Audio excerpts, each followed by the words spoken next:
All right, YouTube, how you doing? Welcome back to the channel. December 27th, we got 7 games on the board that we'll go through tonight, but we got to address the elephant in the room. Before we even get to tonight's plays or tonight's pick or going through this slate, we had our 5,000 subscriber giveaway parlay live yesterday. It was an 8-leg parlay, paid $5,000, and we went 7 of 8. And the last leg that needed to hit was the Nuggets -4. They win by 3. And not only did they win by 3, they were up by like 17 at some point during that game. And then they blew the lead and, ended up being down in the game in the fourth quarter, come back only to win a point shy of us giving away $5,000. We hit all other 7 legs of the parlay, guys. But thank you everyone who entered, who subscribed, who's gotten us to this point so far by subscribing, by commenting, everything like that. I do want to say thank you. And that is just such a reason why you do not count your eggs before they hatch, because up 17, I'm writing home being like, oh my God, we hit it. Let's go. We made it. They don't cover. And the parlay does not hit. But guys, we'll do stuff similar to that. I don't know if it'll be as like extreme as, a $5,000 payout or something. We'll do big giveaways when we hit huge numbers, but I'd like to, every 1,000 subscribers, do some sort of a giveaway or something like that. So we'll see once we hit 6,000 subscribers. We're on our way there, but yeah, make sure to subscribe for the next giveaway, because that was so close yesterday to hitting, and my heart started racing. I was like, oh my God, we're going to do it, but we'll drop a womp womp, because you don't count your eggs before they hatch. But anyways, other than that, we ended up going 1-1 in our plays last night. Denver was one of them, but we had the Sixers, so 1-1 yesterday. Not that great, but it was all about the parlay for me. Like, that's what I was focused on. My 1-1 record, I didn't care. The big news yesterday was that we almost hit that giveaway parlay. But we got 7 games on the board today that we will jump into. Before we do that, I'm giving a shout out from yesterday's video. Yesterday's hashtag of the day was hashtag giveaway, because we were doing the giveaway, but hashtag giveaway, and I'm going to butcher this name, but Akmedzki. I'm going to call you A. A goes 7 for 7 here. Grizzlies cashing, Sixers, Cavs, Spurs win by a bunch. Thunder win outright, honestly, as underdogs. And then the Bulls and Nuggets money line going 7 for 7. A little bit of a round of applause there.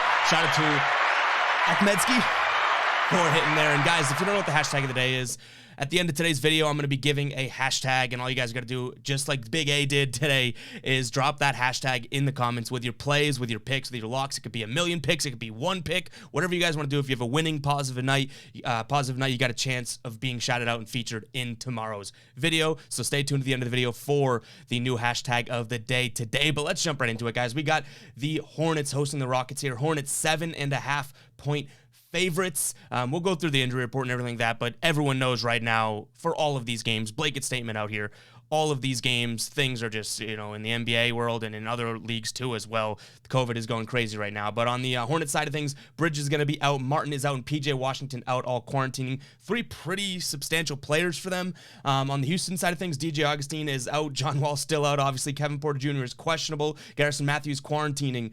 Green questionable. So 7.5 points here for the Hornets at home. I understand that they are missing, Bridges, PJ Washington, and again, Martin, who, all can produce definitely Bridges for them so much. I'm still going to lean Hornets here. I think this Hornets team is a good ball club. Yes, they've lost 3 out of the last 4 games, but, they've had some big-time injury concerns. For a long stretch, they didn't have Rozier, LaMelo, anything like that, and this Rockets team on the other side isn't scary to me. I know that they were the hottest team in the league for a while, but I don't care. I think I like the Hornets at home here. Against the spread at home, they're 10-2 this year. They are a good home team. 7.5 points seems like it's a lot. I might keep an eye on the number, and hell, I might even buy a point. I feel like 6.5 looks and feels just so much more attainable, but I am going to lean Hornets here, guys. And if you're new here, I go through each and every game.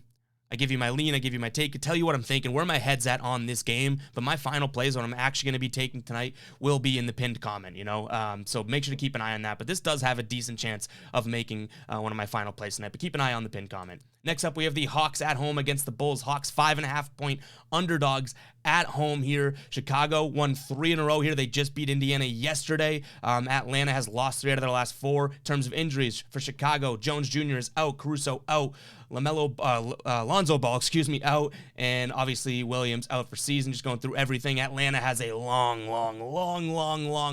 list of COVID issues here. Williams out, Gallinari out, Wright out, Luwawu Cabarro is out, all these quarantine. John Collins, Trae Young, Kevin Huerter, the list goes on and on. Hunter, Okongwu, like this is one of the teams that, you know, you look at the injury report and it's quarantined and just like scroll because everyone seems to be quarantining. I am going to lean Bulls here. I think that the Hawks are a very good team at home. I'll give them that.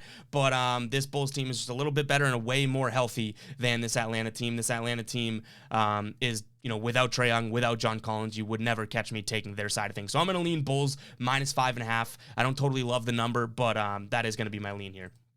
Next up, we have the T-Wolves, 5.5-point dogs against my Boston Celtics. This Celtics team lost Christmas Day. That was a bummer. In terms of injuries, Horford is probable. Cantor's probable. Dennis Schroeder out. Marcus Smart questionable. Josh Richardson out. Tatum out. Grant Williams questionable. Bruno Fernando out. Nesmith out. And Sam Hauser out. COVID is just taking the league by storm, taking the Celtics by storm right now. Minnesota, Patrick Beverley questionable, D'Angelo Russell out, Karl Anthony Towns out, Prince out, Okogie questionable. Oh my God, Anthony Edwards out. Like the league is absolutely overrun by now. It's a crazy time. But nonetheless, you know, I don't love Boston -5.5, but I do think without Karl Anthony Towns in this game, without Anthony Edwards in this game, D'Angelo Russell in this game, this Minnesota Timberwolves team is nothing here. And the fact that the Celtics will at least still have Jaylen Brown unless anything changes before the game, I do like the top end here with the Celtics. So I'm going to lean the Celtics -5.5. It might be, you know, we might kill the odds and just go money line with them because I'm not too confident in a 6-point cover from a team like my Celtics that have been incredibly inconsistent. But I lean Celtics here -5.5.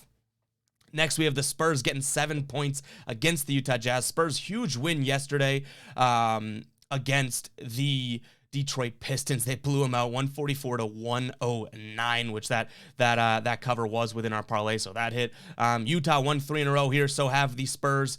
In terms of the injury report here, Mitchell is out for the Jazz, and no real new injuries for San Antonio here. I don't necessarily hate San Antonio, the home team, covering here. The thing that's going to make me lean Jazz, which, yeah, we're not picking many underdogs today, as I'm noticing, but the thing that makes me lean Jazz is the fact that the Spurs are on a back-to-back. But this just Jazz team, like I wouldn't bet them without Donovan Mitchell. So I lean Jazz because the Spurs are on a back-to-back, and they, you know, obviously allotted a lot of energy yesterday, dropping 144 points. So I lean Jazz here. But if someone were to tell me they're on the Spurs side of things here, +7, I would not try and talk them off that. So this one I'm kind of indifferent to, but I would lean Jazz because they're not on the back-to-back, and they are good against a spread team away. They're 8-5 this year on the road. So, you know, no Mitchell really impacts that, but I think that line reflects it. I think the Jazz playing the Spurs with Mitchell, you have a double-digit spread. So 7 points here, I'd lean Jazz just because the Spurs are on a back-to-back, but I don't hate the other side of it. Next up, we have the Suns hosting the Grizzlies here. Suns 8-point favorites. The Grizzlies team coming off of a back-to-back win against Sacramento. The Suns just lost to Golden State on Christmas Day, which was a really good game. In terms of who's in, who's out for Memphis, we have Brooks questionable, Melton questionable, Culver questionable, and Phoenix, we have Jay Crowder out, Elfrid Payton out, and no major other injuries here. I'm going to lean Suns. I would love it if this could go down 0.5 point to 7.5. I know I'm splitting hairs there, 8 versus 7.5, but hey, it's the optics of it. I do like that number a lot more. But I lean Suns here. I think this Grizzlies team actually have been really good. You know, since I guess without John Morant, they're playing really well. They get him back. They lose a few games in a row, but they had a big win yesterday. But I do just see the Suns team coming off and bouncing back from a loss to Golden State. So I'm not sleeping on the Grizzlies here. I'm just pumping air in the Suns' tires. I do think that this Grizzlies team can compete with anybody, but this Suns team has got to come out hungry after losing Christmas Day, national TV, everything like that. And in terms of injuries, I don't think that their injuries really compared to the Grizzlies, and especially them being on a back-to-back. I like the Suns here. -8 is going to be my lean. Check the pinned comment, though, guys. That's obviously where my final plays are going to be. Next up, we have the Blazers against the Mavericks. This one's a pick'em as of right now. Blazers are at home.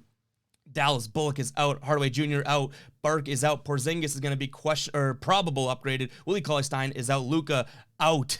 Kleber out. Finney Smith upgraded to probable. And the list goes on and on. In terms of Portland, Damian Lillard's questionable. CJ McCollum still out with that long. McLemore is downgraded to out. Nurkic out. Covington out. Smith Jr. out. These injury reports are absolutely insane. I'm going to go with the home team here, Portland Trail Blazers. Now, if Damian Lillard is out, that might flip it. Again, it's a pick 'em. We don't really have a spread to go off of, but I'll say this. If Porzingis plays and Lillard doesn't, I go with Dallas.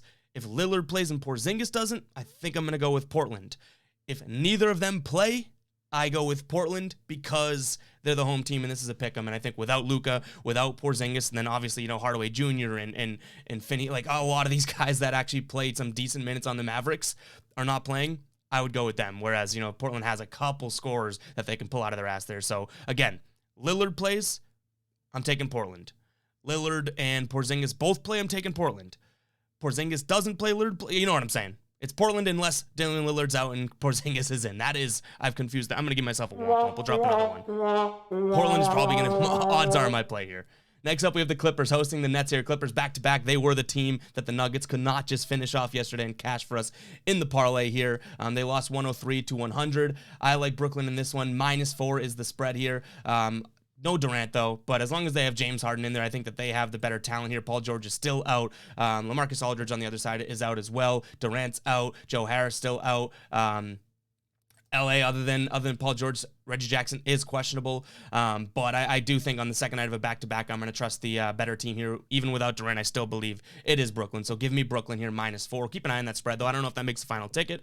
But, guys, that wraps it up for these 7 games tonight. I think things are so up in the air with COVID, so that's why some of these, I guess, plays are fringe plays. Like, I'm not forcing anything. Last night we only had 2 plays, but nonetheless, we go through every game. We give you what I'm thinking, give you where my head's at, but keep an eye on the pin comment and check it out for my final plays. We're just not forcing anything in such crazy times, but that's gonna do it for the slate. Let's get into the hashtag of the day. The hashtag of the day today is gonna be almost, because we almost cashed our first parlay giveaway there. So hashtag almost in the comments. Give me your plays. Give me what you're thinking tonight, guys. And if you guys have a winning night, if you have a positive night, you got a chance to be shouted out in tomorrow's video. So make sure to drop that in the comments, hashtag almost, and then let me know what you guys are playing. And then one last shout out to my man Big A over here for going 7-0 yesterday. I'll catch you guys in the next video. Make some bread, and peace out.